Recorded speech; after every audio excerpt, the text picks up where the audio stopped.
5:06, Nashville's Morning News on Super Talk 99.7 WTN. Good morning to you, friends. Man, there's so much going on. I know that I say that every morning. There's so much going on, but I always get so excited right first thing in the morning. So many topics to talk about. And then by the end of the 8 o'clock hour, I am completely done. But in between then and now, there is a lot to talk about. Now, coming up at 6:06, one of my favorite guests of all time, Dakota Wood. He is going to be joining us, all things Israel. I love the headline from CNN. Biden says hospitals must be protected in Gaza. Well, you might want to tell that to Hamas, because part of this story line yesterday and today is that they do now have actual proof, and we've always known this, that Hamas has their headquarters right there underneath the hospitals. They've also found a bunch of weapons at a school there in Gaza. So we'll talk to Dakota Wood about all of that. Also the latest on Ukraine coming up as well here on WTN. The Dakota Wood interview, that is going to be at 6:06. Congressman Scott Desjardins, he'll be joining us at 6:35 on Nashville's Morning News. Now, everyone had a lot of fun with this Gavin Newsom clip yesterday. I know folks say, oh, they're just cleaning up this place because all those fancy leaders are coming into town. That's true, because it's true. Yeah, San Francisco, right? And so you have all of these dignitaries coming into San Francisco, and the California governor talking about what I'm calling the great San Francisco scrub down, where they moved all of these homeless people, these addicted people, out of sight. And so suddenly now you've got the open air drug markets. They are gone as well. The feces strewn streets are brushed clean. And you've got just San Francisco. It looks like the 1980s all over again. You've also got Mayor London Breed. She was out there talking about all of this as well. Why has it taken the visit of US President Biden, China's President Xi, leaders from around the world for action on all of the problems that this city has been talking about for 4 years now? Well, just to be clear, we have been working on this now for a few years. This is not an issue that we've been sitting around waiting to solve. It's been something that San Francisco continues to work on. Yeah, San Francisco has not been. Here's the irony in that comment from London Breed, is that she says that they've been working on this problem of homelessness for years, yet it magically went away in a couple of days. Just a couple of days, as you do have all of these dignitaries coming in for APEC. The president's advisor, Jake Sullivan, also asking about the great California, the great San Francisco scrub down. And understandably, people in San Francisco and people in California, they're a little angry about all of this, because it is clear that the Biden administration doesn't care about the American people. But suddenly President Xi Jinping is coming into town. And by the way, here's my question. If we know that the majority of fentanyl comes from China through Mexico, and we're cleaning up San Francisco of all of these fentanyl addicted drug addicts and homeless people in San Francisco, why are we cleaning it up? Because you've got the two men that are most directly responsible for the fentanyl in this country. Chinese President Xi Jinping and Joe Biden, they're coming to San Francisco. So let Joe Biden and let President Xi Jinping see the results of their work, of their action or inaction, because Xi Jinping is, of course, allowing all of this to happen, all of these chemicals and the fentanyl coming into Mexico. And then Biden, with his open border policy, is allowing the fentanyl to come into our country.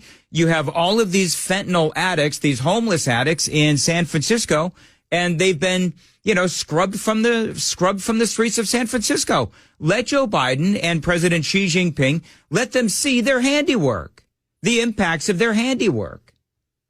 I mean, that's part of what I thought was so interesting about the great San Francisco scrub down. This is Jake Sullivan. I know folks are saying, oh, they're just cleaning up this place because all those fancy leaders are coming to town.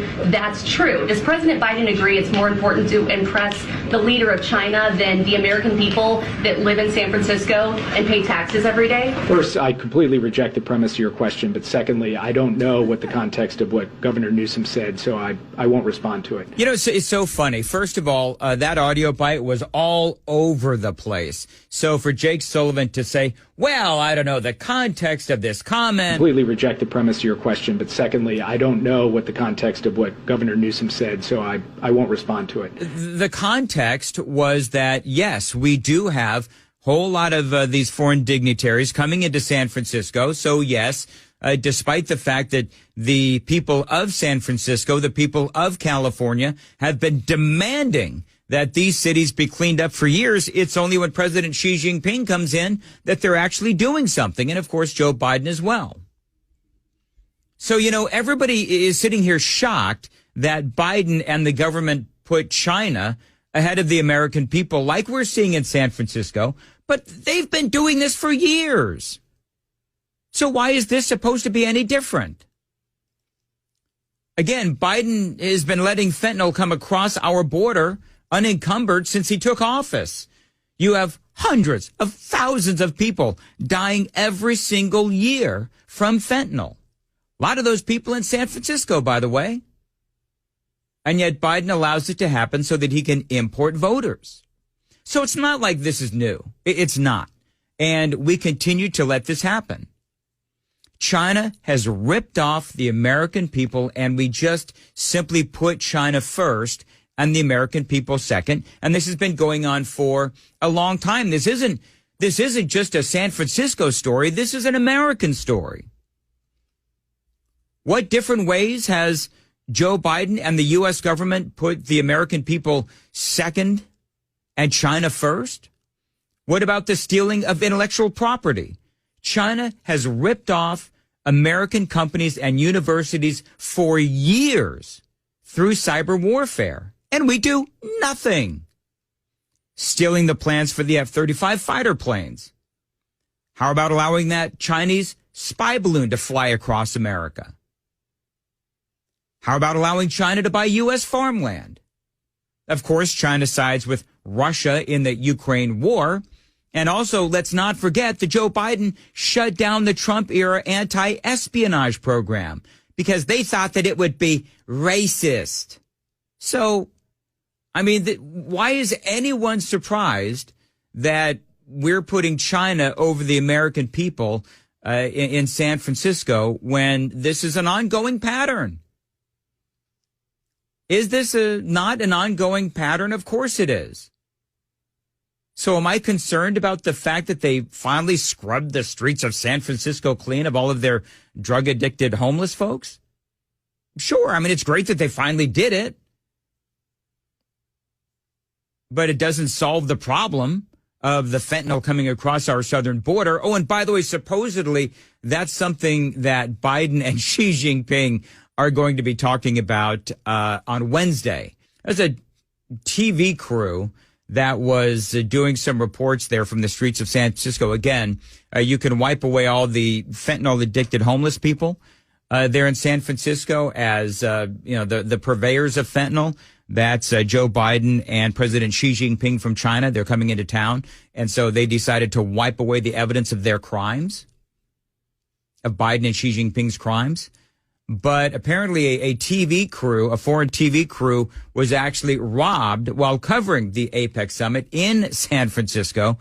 So this is something not real surprising. The crime does continue there in the once great city of San Francisco. You know, most folks do agree, by the way, there in San Francisco, the encampments will come back as soon as Biden and the Chinese president leave because, you know, that's what they do.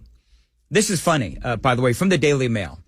The San Francisco cleanup comes as Xi Jinping's propaganda machine has been unashamedly slamming San Francisco as a hell on earth ahead of his visit. Now, I saw that and I thought, well, that's not propaganda. That's true. Is it not?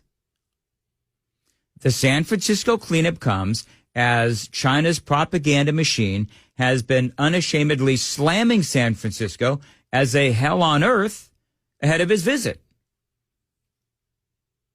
I mean, isn't San Francisco really hell? It is. That's why they're cleaning it up. A recent headline from Chinese language Phoenix TV said, quote, San Francisco declines into a death loop as this city of freedom and love falls from heaven to hell.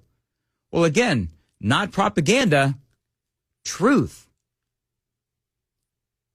They say, but it is Chinese businesses that are supplying Mexican cartels with the chemicals to make the lethal synthetic opioids that are destroying American cities. Hello? You also have the fact that a lot of these folks in San Francisco, they, again, are addicted to fentanyl, which is coming from China, as I've been talking about.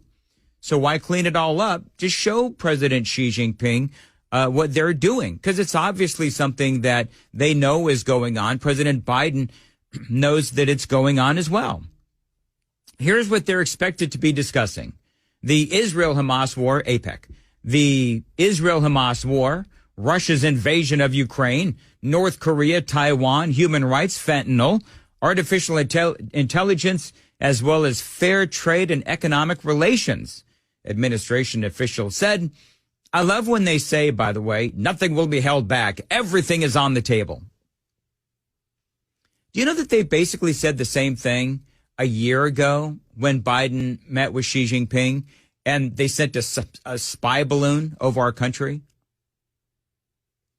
And the fentanyl continues to flow across our southern border. So I guess my question is this. Is there really going to be anything different? I just went through all of the different ways that the U.S. government and the Biden administration has put China over America.